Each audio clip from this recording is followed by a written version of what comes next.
Alright, my dark days, part 2. This is a major tipping point in the story of the Dark Ages. This is really where it starts off, and where I begin this very long, 8-month journey.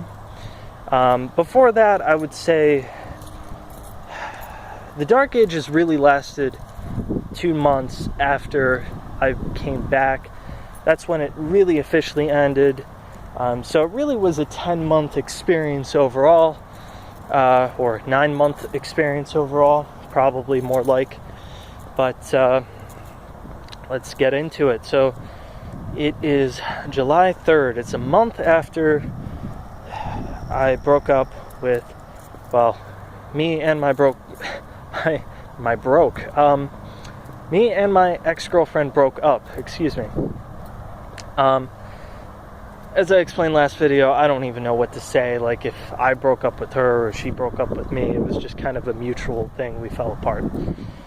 So, it's July 3rd. It's my aunt's wedding. Well, aunt and uncle, but my aunt is related to me by blood. My uncle is not. You understand where that's going. So, it's my aunt and uncle's wedding.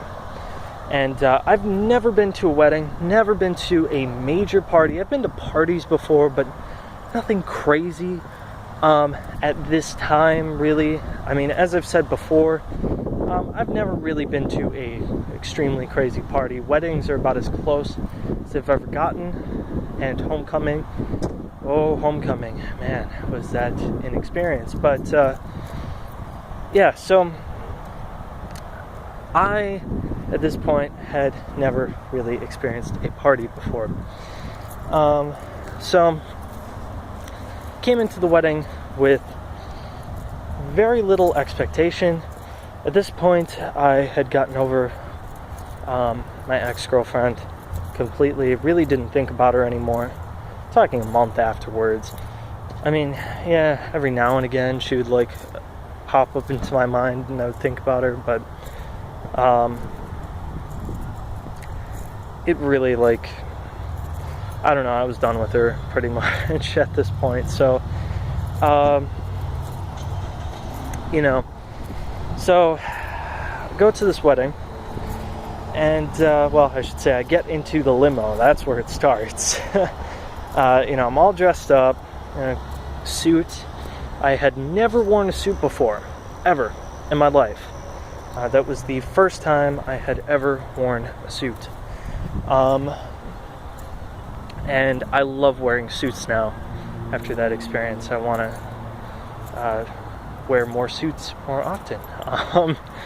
If I could get a job where I wear a suit all the time, I would completely do it. No matter what the job is, I would just hands down take that job.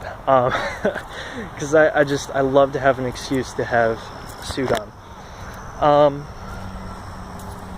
So this wedding, I get in the limo. Limo's interesting, and I, again, have never been to a party, so I didn't know how to act, and everyone was older. There was no one my age at this wedding. There's no one even relatively close to my age. We're talking, it's, the closest people to my age were in their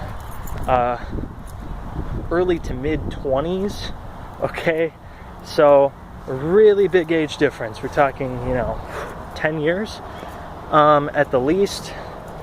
In some cases, 40, 50 years at the most. Actually, my great-grandma was there, so that's a big age difference there. That's oh God. I'm not saying anything about old people. I'm just saying, that's a big age difference there. It's 75 years? Yeah, 75 years or more. 80 years possibly. She's not old. She can't be that old. She's 90, close to 90, a little bit less, but she might be 90, or she might be 91, 92, something like that. I'm not mistaken, I think she just turned 90. Not a big deal, but everyone was relatively older at this party. Now, my aunt and uncle are young. They're young, but everyone at the party was older. So I go to this wedding with zero expectations about it. Didn't know what to think about it, quite honestly. And I enjoyed it. I loved it. It was something out of a fairy tale, quite honestly. It was just the craziest thing. I've never experienced anything so magical before. Even after this, I went to another wedding, and it was not magical, I should say. This was straight out of a fairy tale, people. It was just, to me, I don't know, maybe it was because it was my first wedding that I had ever been to. This was crazily, planned out. I remember they went to the T with everything. It turned out amazing. I don't know, it's just mind-blowing. So, let me get to the story. I went 7 minutes just ranting about this wedding. So, basically, halfway through the wedding, I was partying, having fun, and one stupid thing led to another, and I texted my ex-girlfriend. Mind you, this is a month after we broke up. It was official. We told each other that we were never going to talk again. This was pretty much mutual on both sides. And I texted her. So, basically, again, one thing led to another. One stupid thing led to another stupid thing.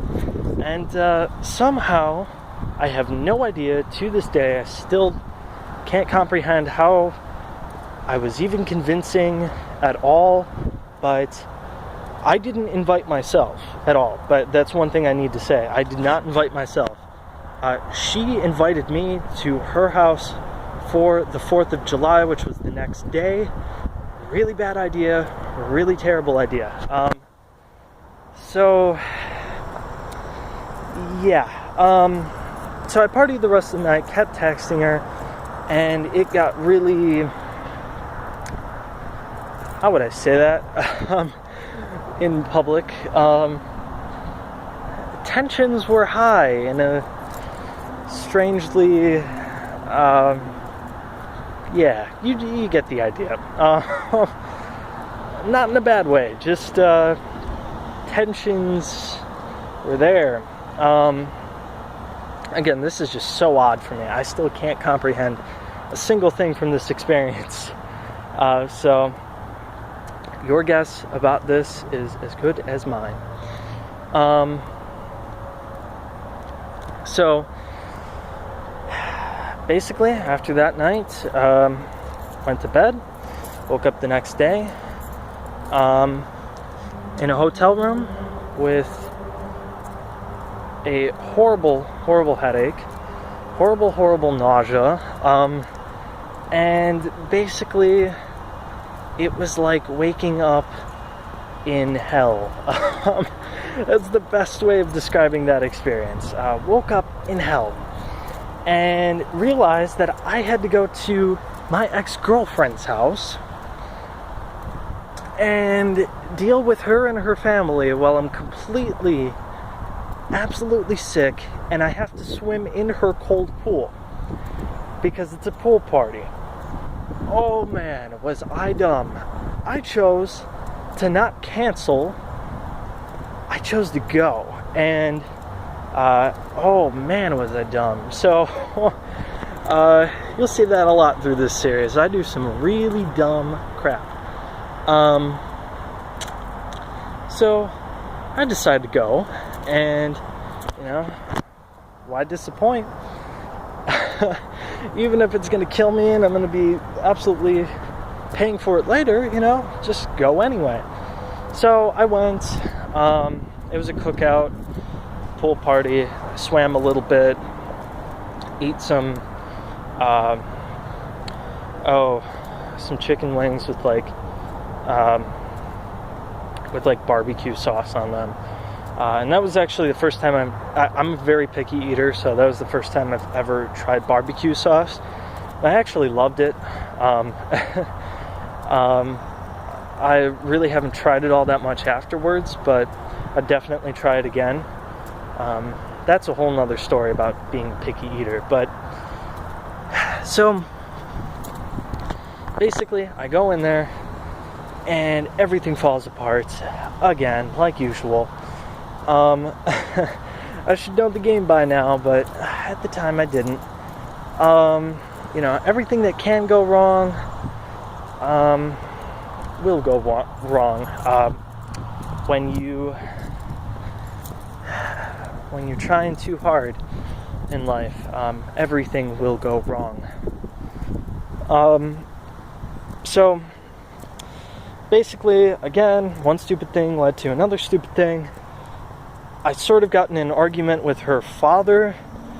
I just said fuck it and I left. I didn't want to deal with this on the 4th of July. I was extremely sick. I was actually getting chills from the water. I was really, really like wet and cold. I was like getting hypothermia, considering I was not very well off. Now I have one other story in the future for my experiences about being sick around my ex-girlfriend and being cold like that. Completely different experiences. Before she was very loving, at the height of our relationship. This experience, she was more kind of gave me the cold shoulder a little bit. Just, it was like, didn't know how to deal with me really as was sick, because she really wasn't interested in having any romantic relationship again. So it wasn't like she could comfort me in that way. So it was just really weird. So I left. I just said I can't do this. I stayed there for maybe a total of 2 hours. It was supposed to be an all-night thing until like 11 o'clock, 12 o'clock when the fireworks shoot off, but just said fuck it, can't do this. And I left at like 5 o'clock in the afternoon. So my parents picked me up, never came back again. She texted me the next day, and basically that was the worst 4th of July I have ever experienced, by the way. And basically she told me, we're done, we can't be friends, this is just not going to work. And I agreed with her. I wished her luck, and we have never talked again. We've indirectly had contact, not with words, but through people, and we've talked about each other in each other's presence negatively, which is coming up in the future. A couple more stories, in the future. But this was the turning point. This was the absolute turning point in the dark ages. This is really what sparked everything. What turned me into the crazy, daring, negative, manipulative personality that I eventually became was this wedding. Really not giving one F about 4th of July and my ex-girlfriend. I really came there, man, I was stupid. I really came there and just to make out with her. Not playing around. That was really what the whole deal was about. I thought, during the fireworks, that would be the time, sneak a kiss. That was my really smart plan. I use quotations there. That I came up with during the wedding, and it sort of panned out. in the sense of like actually going and actually like getting contact with her and hanging out with her for 2 hours, 3 hours, whatever it was, but it just wasn't meant to be, and I'm happy it didn't happen that way, because that's too easy, isn't it? So then this leads to wedding number 2.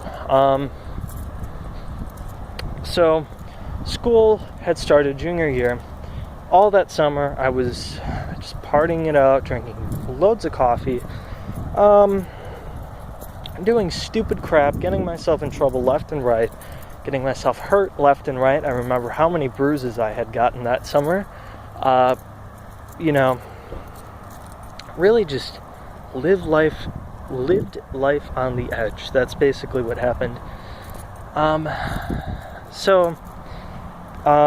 Second wedding rolls around. It's my aunt's best friend, her wedding, and I was invited to that along with my family. We went, and that's where I'm going to leave the story here. I think that that's worth a whole video, because man, that's another one of those experiences that this is a really good sunset. Let me go back, just like that. Yeah, that's how I want to end the video, just like this. So